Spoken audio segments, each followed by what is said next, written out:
मुसलमानों, तुम्हारे लिए अल्लाह ने बय को, खरीदो फरोख्त को, बिजनेस को हलाल किया है। अहल्लल्लाहुल बैअ व हर्रम रिबा।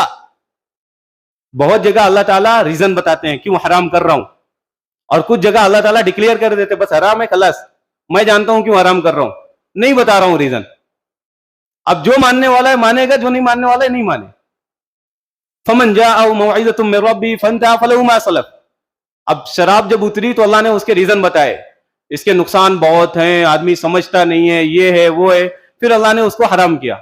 लेकिन जब सूद का आया, पूरा मक्का सूद में डूबा हुआ था, इंटरेस्ट में डूबा हुआ था, लोग देते थे वापस से डबल तिबल लेते थे, अब वो गरीब इंसान गरीबी से होता चला जाता था। आज मेरे पास सबसे ज्यादा जो मसले आते हैं क्या लेके, एक घर है, दूसरा घर लेना है, लोन ले सकता हूं क्या, कार के लिए लोन ले सकता हूं क्या। और सिंधी भाई से जब पूछा जाता है तो वो कहते हैं कि ये सब बेकार की बातें हैं, मैं तो लोन से बहुत दूर रहता हूं, मुझे सुकून चाहिए जिंदगी में। एक बंदा है मेरा जानने वाला, वो 2022 में सुसाइड कर लेता है, फर्नीचर का बड़ा शोरूम डालता है और खूब बड़ा लोन लेता है बैंक से। अब बैंक उसके ऊपर डंडा कर रही है, उसका बिजनेस चल नहीं रहा सही से। आखिरकार वो जाके पाटिल साहब लटक जाते हैं और इस दुनिया से क्या होते हैं, रुखसत हो जाते हैं।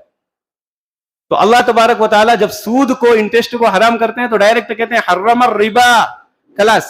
अब अगर कोई करेगा मेरी नसीहत के आने के बाद भी, मेरे ऑर्डर देने के बाद में भी, तो कल कयामत के दिन वो खड़ा नहीं हो पाएगा, झुककर चलेगा, सीधे से खड़े नहीं हो पाएगा। और फिर अल्लाह के नबी सल्लल्लाहु अलैहि वसल्लम ने फरमाया, जिसने एक लुकमा, एक बाइट हराम का खाया तो उसके 40 दिन की नमाजें, दुआएं, इबादतें सब खराब, चली गई दूर। हम ध्यान ही नहीं देते, हराम किधर से आ रहा है, हलाल किधर से आ रहा, दुआएं कर रहे, अल्लाह कबूल फरमा, कबूल फरमा, दुआएं इच नहीं हो रही।